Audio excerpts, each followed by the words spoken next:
All right. Your problem today. I think it's, yeah. Here's your first one. It is, I think I did this one yesterday, but we'll go over it again, and I'll do a few of these. So this one, notice it has 12 terms. 12, sorry, I was writing 12. 4 terms. So whenever you did granny glasses and it had 4 terms, or when you got it down to 4, what did y'all do? What was your next step? Do y'all remember? Yeah, you group these 2 terms and these 2 terms. Do y'all remember that in granny glasses? It's like you're on step 2 is where you're starting. Now, this is different though. First of all, let's look at the number. What number am I going to factor out? 3. Now, this is where it's a little bit different. How many variables can I factor out? 2. Remember, you always pick the smallest amount. Well, that one has 2. So what's left over is, I already factored out my 3. So I have 1 n minus, what's 12 divided by 3? 4, and I already factored out both of those. Okay? Let's go to the next one, and what's inside here should be the same. What can I factor out of 2 and 8? A 2. So if we divide it by 2, we get n minus 4. Okay, so what are our 2 answers? 3n squared plus 2 times n minus 4. Okay, or that's our factored form. It's one answer, but factored form. How was that? Not too bad? Okay, let's do another one of those, and then I think I may have one more type of problem. 8t to the third plus 14t squared plus 20t plus 35. Okay, what can you factor out of 8 and 14?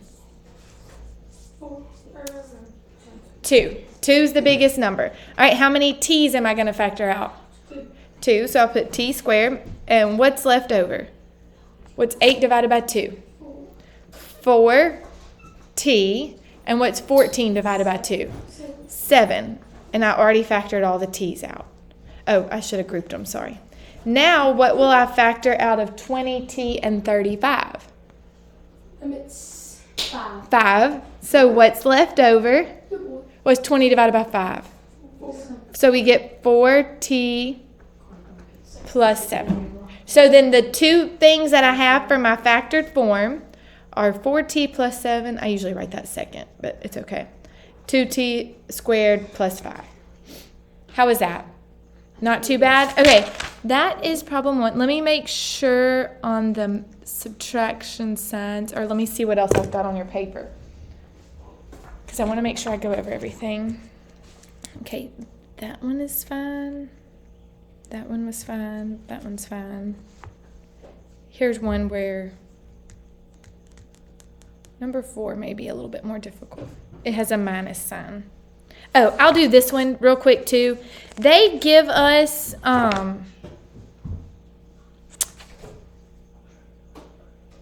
me try and find one.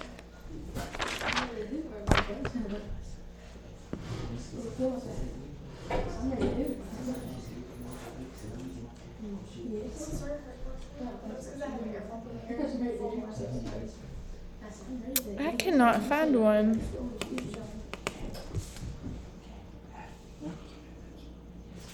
Like on your worksheet.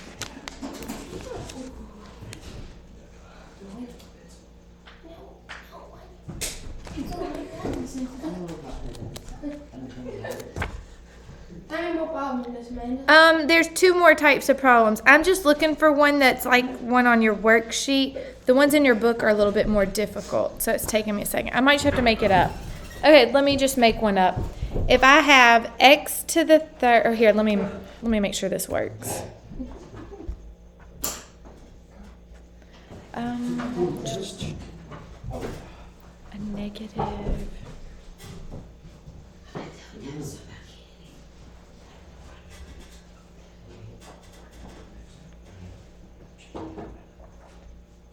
And okay, here's a problem right here. Sorry, I just had to make one up. Boys, y'all ready for this?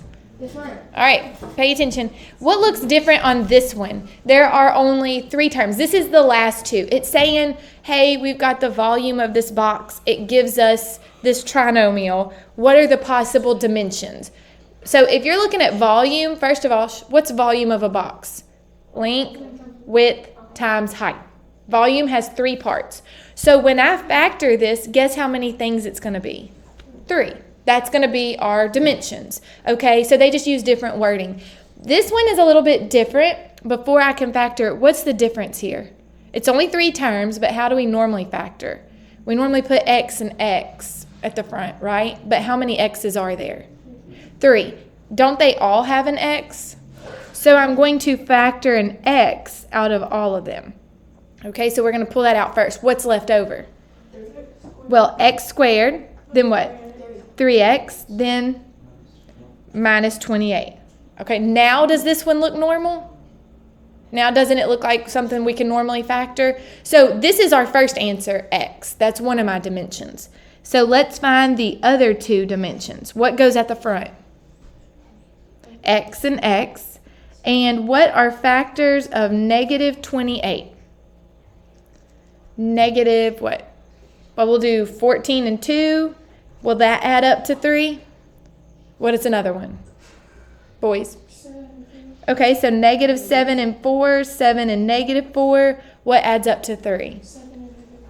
Positive 7, negative 4. Those are the 3 dimensions. Does that make sense? These are the last 2 problems on your paper, number 7 and 8. So we've done numbers 1, 2, 3, and 7 and 8. What I'll do is y'all can attempt number 4. It's got like a minus sign in there, but I might end up helping y'all on that one, okay? So, all right.